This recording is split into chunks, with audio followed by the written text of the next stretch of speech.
welcome back to Studioloo. It's Cindy. So I got a little bit more done today on the Where the Wild Things Are journal. If you watched my last video, I had just gotten started deconstructing the book. So I decided what I would do is put the whole book cover together.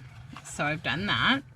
So I used the front and back covers of the hard book. I covered the top of the Where the Wild Things Are in the last video with the same fly paper as I used the fly papers that match the end papers in the book.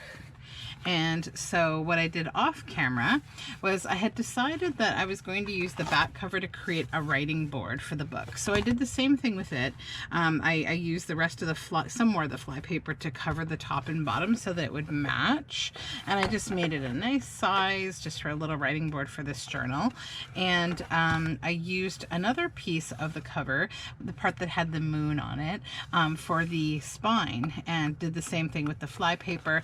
Then I used I put some heavy-duty Tyvek tape to make the book from, and then took some nice, this is actually a silk fabric, to bind the edges because it's nice and strong, and the inside. And I just kind of left it a little, like I purposely kind of made it a little jaggedy and uneven just because I thought it's where the wild things are. But also some of this we may not see anyways because this is going to be on top of it once I bind the whole thing. I may cut it a little, like a little thinner from the back here so that we don't lose all of this blue, but I'm just gonna wait until I get there. So I did make the inner spine that I'm going to bind down to keep it as a hidden spine. So that is what I got done today. So now I'm going to decide what I want to do with book pages here for the book. So we have this one, which I think I will use as a page in the journal, because it's just that same really cool fly paper. There will be 5 signatures in this journal. Now I just need to see, I think I'm going to have to trim these down ever so slightly. Yep, just ever so, a little bit. But for now, I'm just going to go through the book and see what pages that I want to use for full pages versus those that I want to use for ephemera. So this one I think will be a full page, because I really love these 2 monsters. And then that could be probably the center.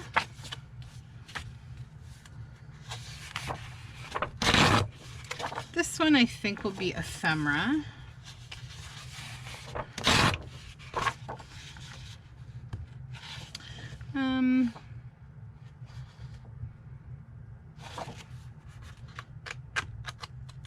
We'll see about that one. Undecided. The ones like this I'm kind of undecided because they make really great journal card. Really great journal card. This one's a little bigger. This one I definitely will use as a page because I think it's really, like, you've got the bed and you're starting to see the trees and you've got maps. So yeah, that'll be a nice page for sure. This one, same thing, definitely going to be a page.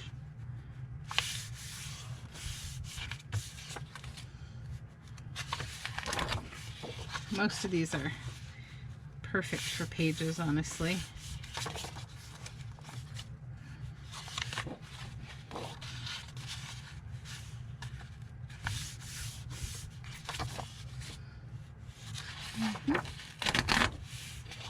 This one I don't know. It'll depend where the fold wants to happen. Okay, yeah, so this one will be ephemera because the fold wants to kind of bend his face, and I don't want that.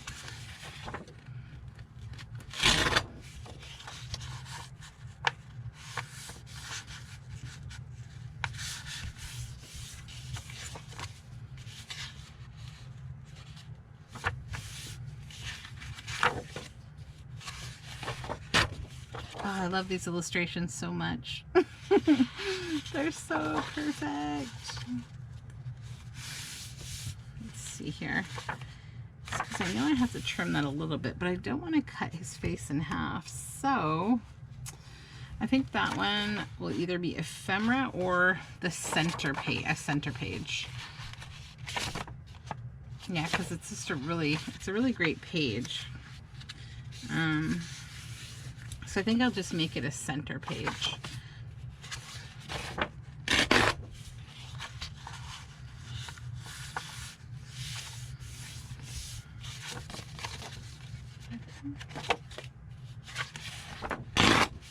See, like I'm going through, like most of these are very perfect pages.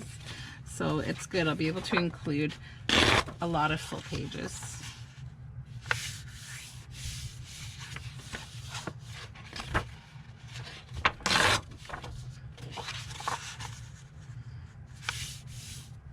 On that one, I wonder if, could I just, yeah, I think what I'll do with this one is I'm actually just going to shorten one side so that we don't cut the beak off of our friend here. Like so.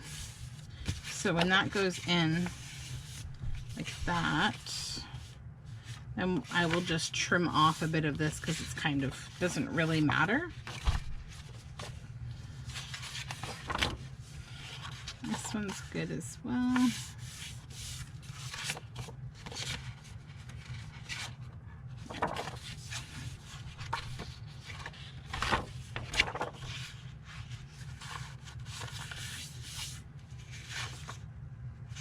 Oh, that one I think is going to be ephemera because just the way it folds. This one probably too isn't going to work. We'll see where the fold wants to happen. Actually, that's fine. That one's fine. This one's good. I'm just going to tear the spine off here. Okay, so 1, 2, 3, 4, 5, 6, 7, 8, 9, 10, 11, 12, 13, 14, 15. So we have 5 signatures, so that'll be really nice actually. So the first, so there'll be 3 in each signature, and that's really great. So I'm going to try to keep them actually in order. So this will be signature 1, I think. There was one that I think I said I had to make a middle, right? Maybe I'll do it with this one. I don't think it was in this grouping, but I'm going to do that anyway.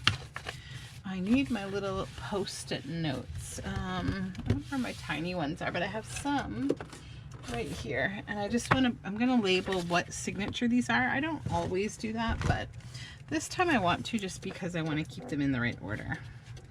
1. Okay. So it's not that one. Oops. No.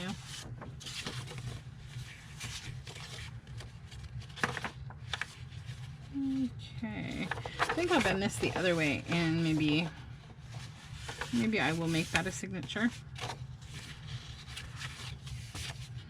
So this will be, or the middle of a signature, I should say. This will be 2.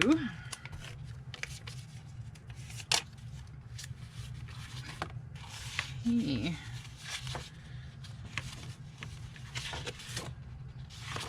That one I think is the one I want in the middle. Yeah. 3.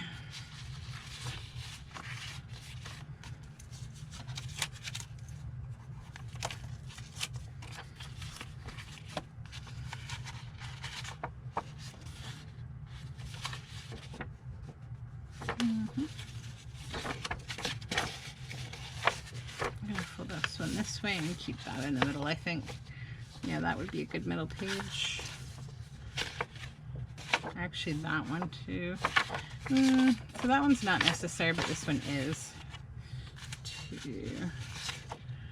And that's the one that I said I would make a little long.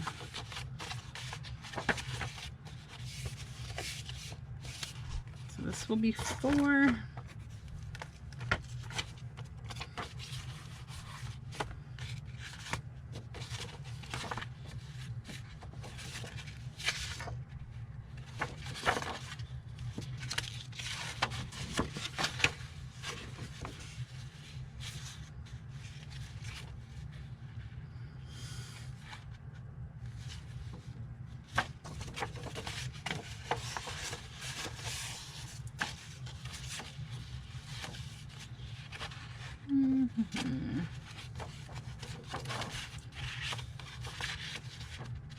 Yeah, that's good. Okay.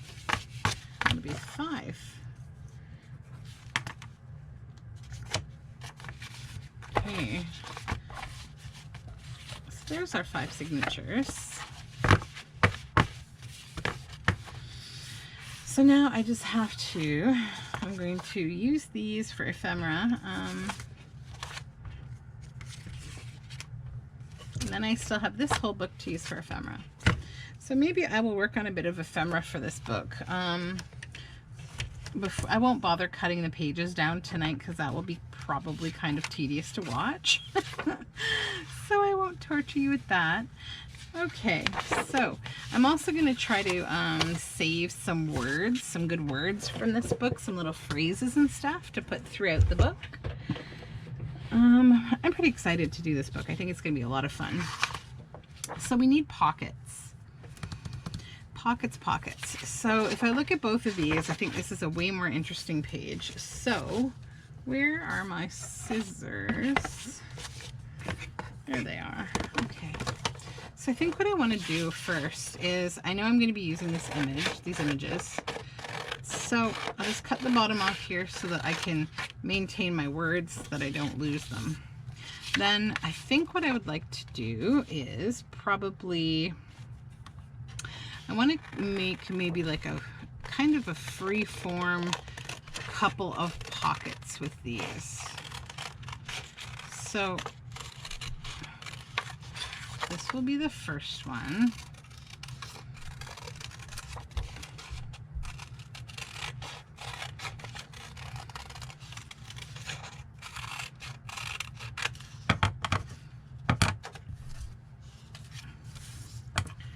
Then this side, I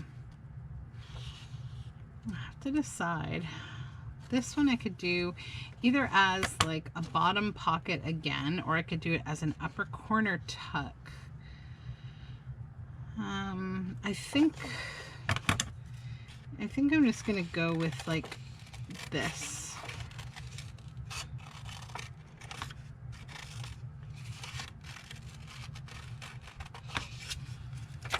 And I know it seems very wasteful to waste this guy here, but I just really want to use, I think, this.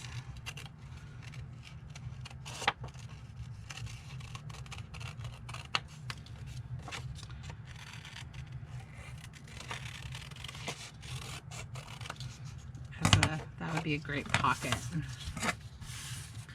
Okay, but we won't necessarily get rid of this little guy. We might be able to use that scrap somewhere. So these two will be pockets. And then maybe I'll leave the words till last because I'll probably end up using them throughout the journal as well as on the ephemera. So let's see what's next. So those are 2 pockets. It's so hard to decide if I should make like a tag with this maybe. Actually, I could get 2 tags really with those. Or if I want to make journaling cards with this and this. It's a hard decision.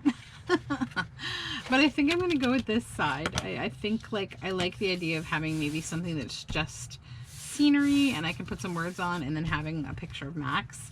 And we can't have everything be monsters, right? So yeah, I think a little bit of the boat and that beautiful tree. And then another tag with Max in the boat.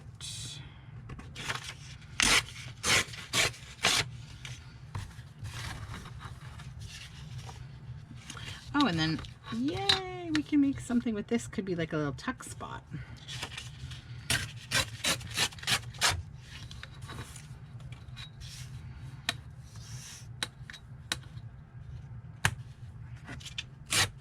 There we go, a little tuck spot. And put that there. And I'm just going to, from this, I'm going to keep just this terrible teeth.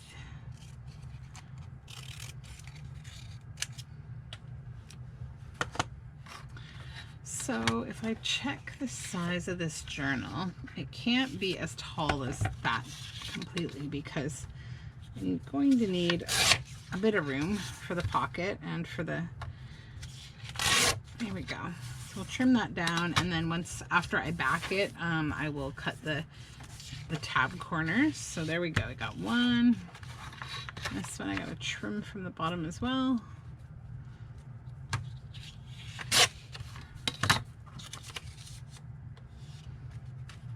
Okay, those will be tags. Then I think I'm going to make this, I'm going to do a fussy cut with this, and I'm also going to just cut out where the wild things are. So probably want to use that somewhere.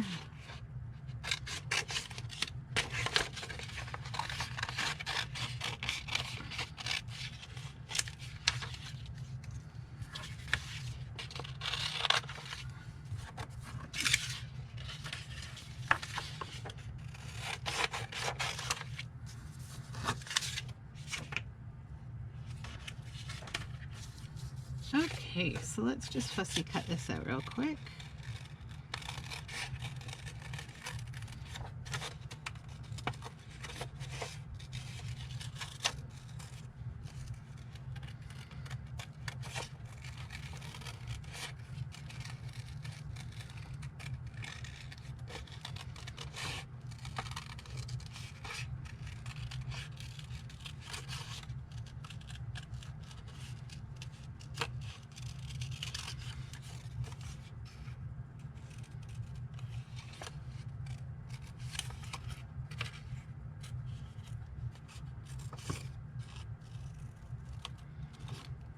I remember when I was in high school being really obsessed with the illustration style of Maurice Sendak, and I used to draw these monsters, and I would color them all in oil pastel in all my sketchbooks, just like basically copying his work exactly because I just loved him so much. And I just really wanted to learn more about his kind of scratchy style that he has. And then my girlfriend, who was a really, really good artist as well, she, I think it was in our grade 10 art class, we were able to, in our high school, we were able to paint a mural on the wall in the school. Any wall that we wanted, we could paint a mural of our choosing. And she chose to paint Where the Wild Things Are in the library, and it was really nice.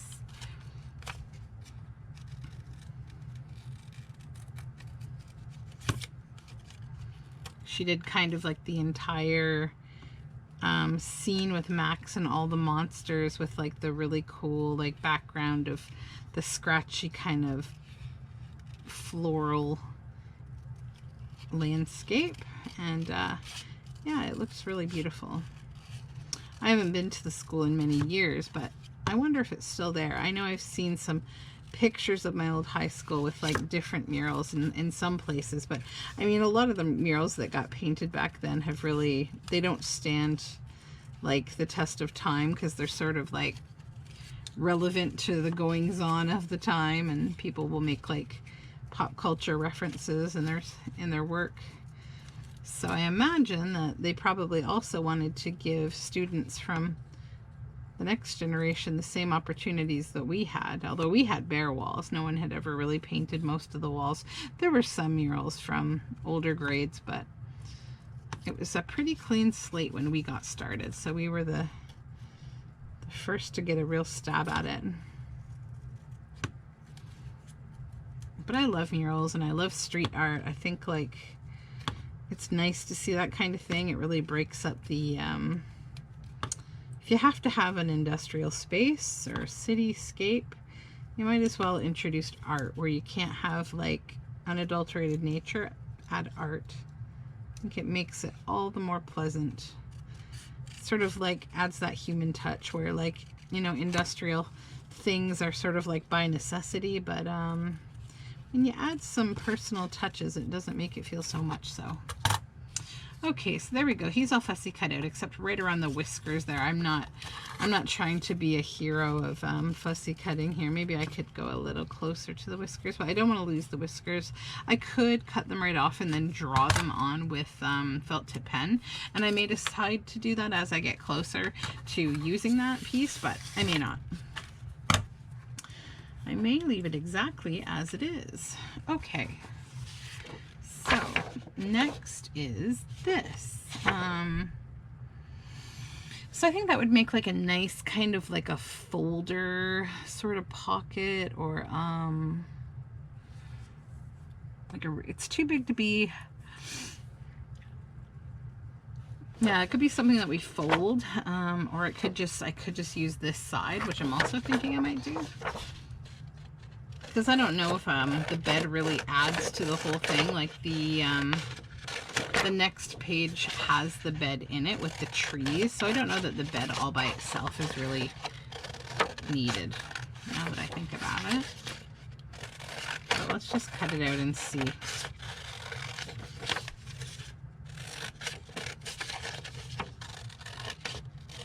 Okay, so if we were to fold this like so, I mean, it could be a fun floating pocket because it does have that cool background. Yeah, I'll save it for now. Why not? Let's just fold it in half and we'll save it for now and think if we want it to be a floating pocket. Could be very cute as a floating pocket. Yeah.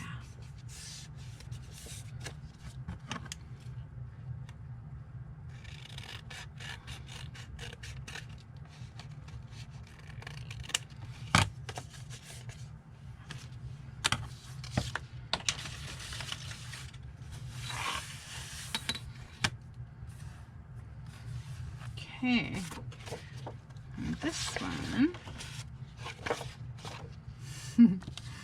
I think this will just be a really sweet journaling card. I'm going to make it a little bit smaller than it is because it has to fit in the journal, but it's very cute.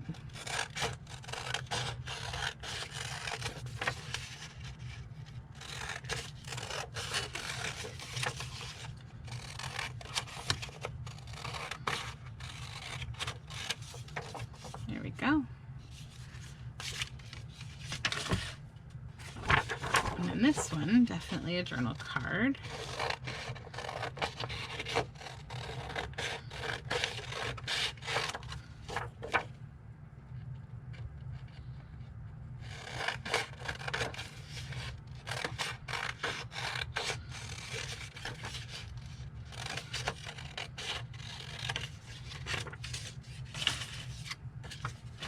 Okay, so let me see. All right, so now we have the covers of the next book, and this book also is going to get used as ephemera. So I like these shiny pages, and I think they would make really nice ephemera. So this one I think I'm going to probably make a couple of tags with.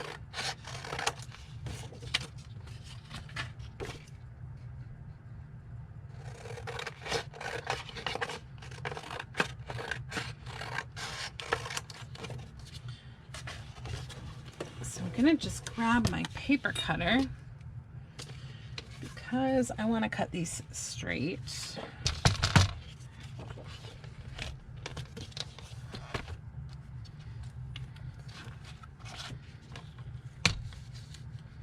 I want the moon. I'll just trim this one side down a little titch. There we go. So that'll be a tag. Then trim this one down. I can probably do 2 tags with this one. Yeah. So 3 nice tags. And this, I'm going to cut this off. And I'm just going to hang on to this. I don't know that I'm going to use it, but we'll see. We'll see. Every now and then I think like, oh no, I don't need to keep that. But then I end up like, oh no, I do need it. Where's the, right there, I think. I'm just gonna cut this one by hand. It's too hard to see.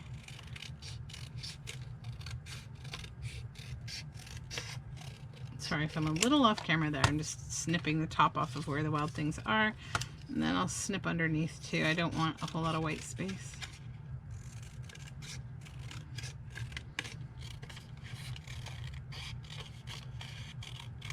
Okay. Then I'll do the same thing as I did with this one.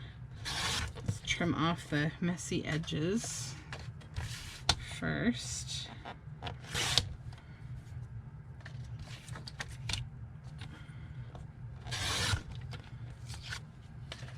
Okay, then I think these will be journal cards. Probably 2 of them. One with the boat and one with our monster friend here, but I just got to make it a little smaller. Yeah, because it's got to fit in the journal. Okay. And the nice thing with this is that it's nice and thick. I'm not even going to have to back those, so I can actually snip these now into tags.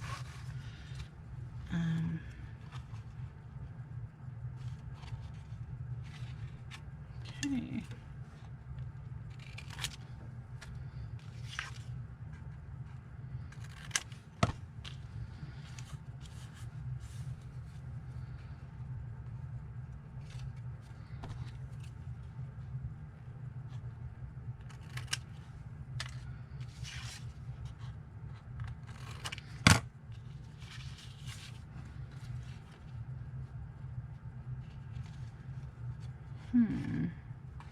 Silly me.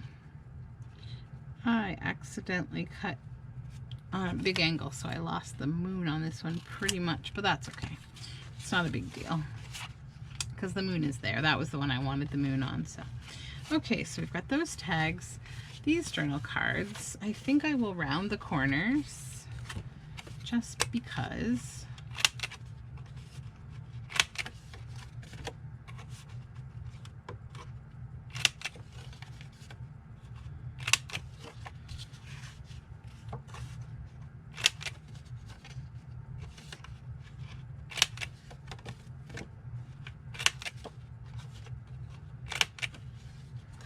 Okay,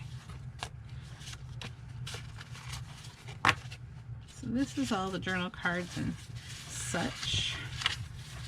All right, our little fussy cut.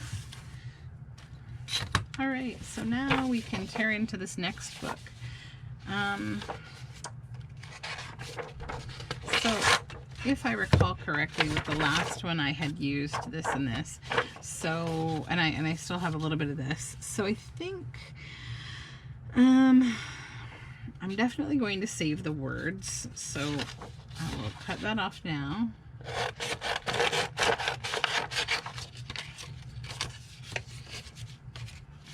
Okay. And then to decide what I would like to do here. So the part that I didn't get to really use is this guy.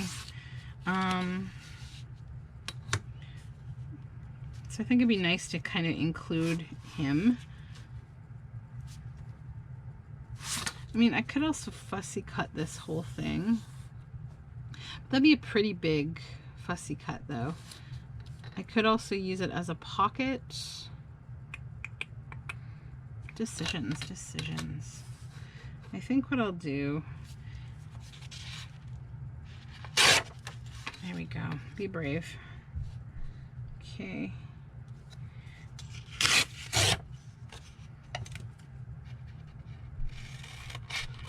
This will be either a journal card or a pocket, TBD. Then this,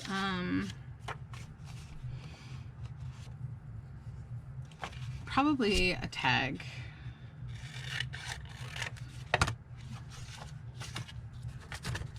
Okay, and this little guy, I could I might fussy cut him and have him kind of like sitting on top of a pocket or something.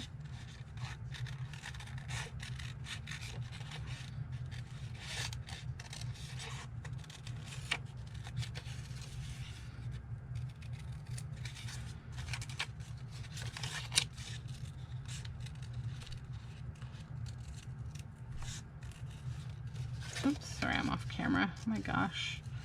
I apologize if I'm off camera for a lot of this. It's kind of late at night now. It's probably like, yeah, it's 9:30. I just had a super long day, but I wanted to work on this and I didn't want to do like all of it off camera. My days have been a little challenging lately. It's hard to have time to make videos.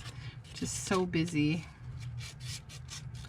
And tonight I just had to do a little bit of reorganizing in my living room, sort of baby proofing, because my son is, ever since the little scare that we had where he cut his eyebrow, I've been trying to make things even more baby proof. Like, you think you have baby proof things and then they reach a new age where they suddenly develop all new and often super annoying like things they want to do. Like, they just want to get into new things and they want to climb. And so we had some electronics in our living room. Like, we have some built-in cabinetry in our living room, and on one side of the cabinetry there's cabinet doors, but on the other side there isn't. It's like an open looking shelving. And so at the bottom we had some electronic things that plug in. They go through this complicated like like sort of background, all these holes that are behind the wall that they thread into the back of the television, which is hanging on the wall. Like, my husband has drilled all these holes that are not visible so that he can thread cabling and stuff through for all of the television and equipment and stuff. So it was low to the ground, so we had a baby gate in front of it. Well, my son is now climbing over the side of the couch and kind of wedging himself between the baby gate and the couch itself.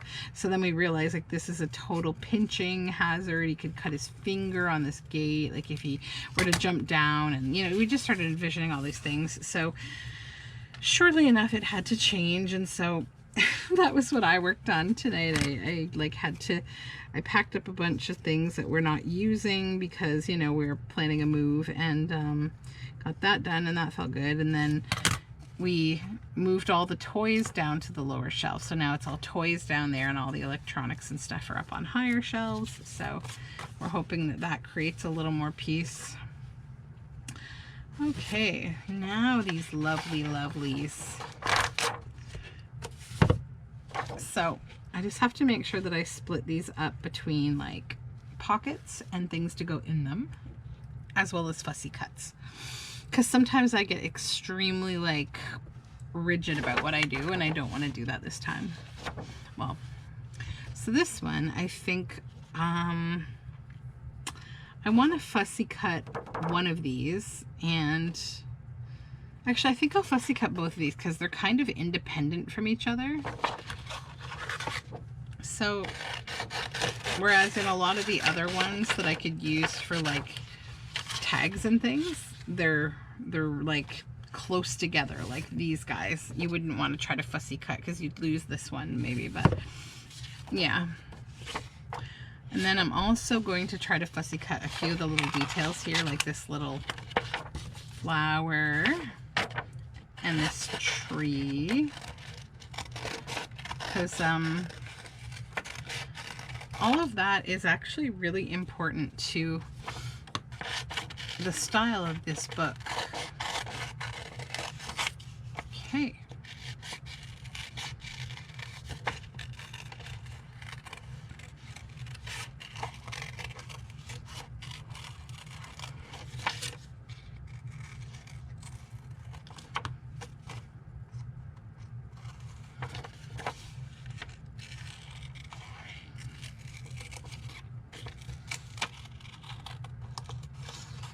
when I started reading, I think I mentioned this in another video, but I'm excited. I'm going to try to, after I wrap up doing this little bit of work here, I'm going to upload this video, and then I'm going to go to bed and do some reading.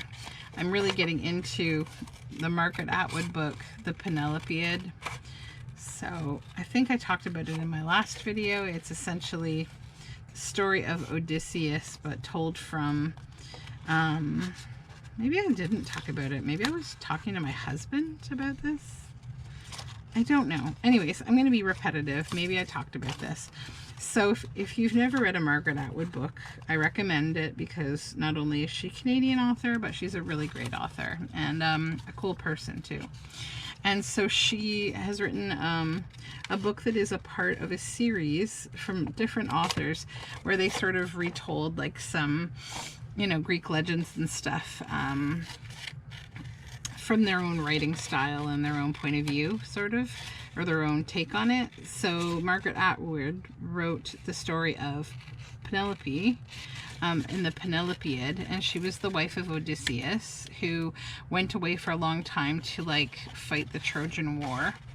And basically Penelope is known in legend to be kind of this like very loyal woman who stood by him the entire time, and you know, didn't seek other suitors, and just, you know, she's like the, honestly, she's beyond like the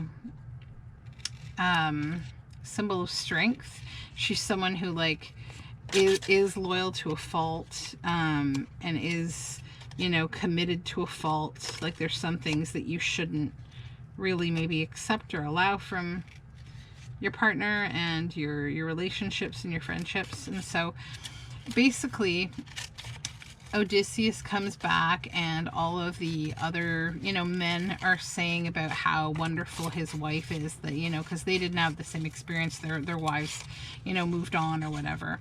So then the story gets weird though. Like I don't remember the original story. It's been since like high school that I read it, but you know, he's not the same anymore, as a lot of men who go away to war are not the same. And he ends up like killing her 12 handmaidens who had stood by her the entire time, essentially, you know, enabling her to be this strong woman, and, you know, not good. So it's written from her point of view, as well as the point of view of the 12 handmaidens, and it starts out like very haunting, basically like with poems that the handmaidens have kind of written, or like, you know, are sort of chanting postpartum, not postpartum, what's the word, post afterlife. There's a word that I'm not thinking of because I'm too tired, but and it just talks about how like Penelope saw their swinging feet because they were hung, and that it wasn't right, it wasn't fair, and that she should have intervened, you know, and prevented this from happening to them. And so yeah, it's a really like intriguing kind of story, and I'm excited to read it, because, you know, things like that are really serious like that and really like, I mean, traumatizing, they often just kind of get glazed over in classic literature. Like they will nonchalantly say things where you're just like, whoa, did that just what? Did they just say what I think? Yeah, so it's an interesting read, I think, because I finished my last book, which was this book called 3,191 Miles Apart, and it's a story of like two friends who took on like an internet project. I think it started on like Flickr, where they would post like a photo a day kind of, and maintain like a long distance relationship and share recipes and crafting tutorials, and they attracted an audience, and they've done like several projects and books together. And so it was really nice actually, and I'm gonna hold on to it because there's some great recipes and some good tutorials for making little things, like little stuffies and stuff. Nice little patterns.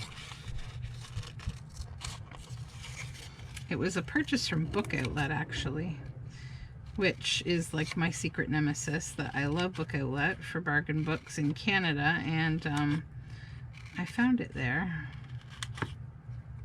Though I've been very good lately. I haven't been buying books. I'm trying not to do a lot of purchasing right now because I don't need anything. Although I do think I'm going to be getting the We Are Memory Keepers Revolution die cutting machine and embossing. It does like die cutting, embossing. It probably is like the same as like one of those cry cut, but doesn't have as many features. I don't know. I don't know enough about the cry cut really. It's all overwhelming to me. I find that when there's like multiple models of the same kind of thing, I don't know which one to buy. Like I have enough trouble with like when I buy things like sewing machines and there's just all these different models and price points and options. I'm not one of those people. Like I've literally bought a car just by going like, yep, this one I like, okay, I've always bought this brand, I'll buy that one, it's a nice color, done. Like I don't have the energy these days to do a lot of research and reading. I'm too tired.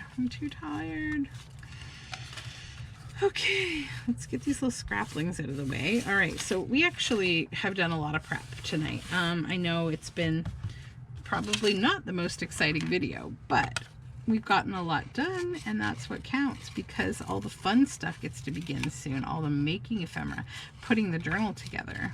That's the fun part.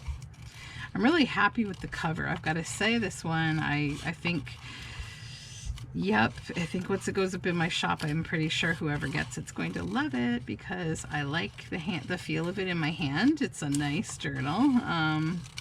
And I'm really excited to make it. I think hopefully there's some people out there who enjoy this story as much as I do, and its artwork. Maurice Sendak is just, well, he's amazing. He is amazing. I love any kind of an illustrator that can just, you know, they hold a place for you in your childhood in time. And yeah, I think Maurice Sendak is one of those for me. As is Edward Gorey, Roald Dahl, so many. Eric Carle, of course. I actually made a couple of journal covers from fabric from the Hungry Hungry Caterpillar as I was sewing a dress for my daughter this weekend that turned out really cute, and I had a little bit of fabric left over, which was enough to make 2 journal covers, and I have a little bit more, which will be enough to make like little kind of things for in the journal, like little fabric ephemera pieces that have like the different, some of the caterpillars and some of the fruits and stuff, the fruits and veggies that are in the Hungry Hungry Caterpillar book, with the little hole in the middle, because the book, you know, you follow through this little hole and everything, each page as it goes through the book. So yeah. Okay, so there is a fussy cut tree. All right, so I think that's all I'm going to do for tonight. I'm going to continue this tomorrow. If time allows, I will film again. So we actually got a lot done. So this is my stack of, like, you know, things to tuck into pockets. Then I've got fussy cuts here, and a scrap that I'll try to use for something, because I can't waste that cute face of that guy. Let's put my scrap right there. And then these are things that are probably going to be pockets and tuck spots. So as you can see, I need a few more of those for sure. And then we still have a decent amount of book left, quite a bit of book still. So thank you so much for hanging out with me. I will continue this project probably tomorrow, and I will probably do some filming if I can in the morning. So I hope you have a lovely evening or morning whenever this ends up uploading and you get to see it. And so yeah, don't forget, Where the Wild Things Are. Maybe read it. Remind yourself of how wonderful it is. Have a good night. Bye for now.